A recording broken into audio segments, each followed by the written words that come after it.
Cobalt avtomobilimiz tayyor bo'ldi. Eng Cobalt avtomobiliga yegan dizayn mana shu bo'ladi. Transformer maska, hop kombinatsiya qora, tepada jabra, bu yoqda oranjiy.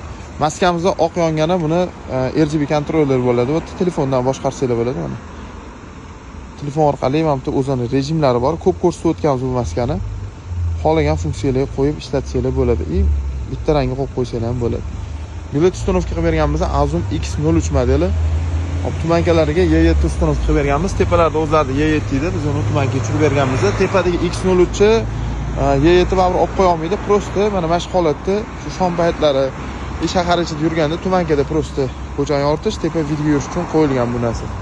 Avtomobilimizda yon tarafdan ko'rinishlari farani juda chiroyli chiqdi. Mashina diski, tumanka atrofidagi nakladkalar chiroyli chiqdi. Mana joylashdi biletimizda. Kunimiz hali ko'chamizda yorug', lekin mana Y7 obzori. Endi bunaqa paytda o'zi tega bilet obzorini ko'rsatmaymiz, lekin yorug' paytda asosiylarni ko'rasizlar mana. Dalni holat.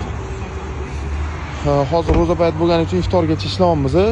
Shuning uchun yorug' paytda sizlarga obzorni qo'yib bera olmayapmiz qanaqa yoritishini. X03 modelini lentada videolarini ko'rib olsanglar bo'ladi, qanaqa yoritishlarni qo'yganmiz. Pastki qismlari mana shu qo'yib turadi.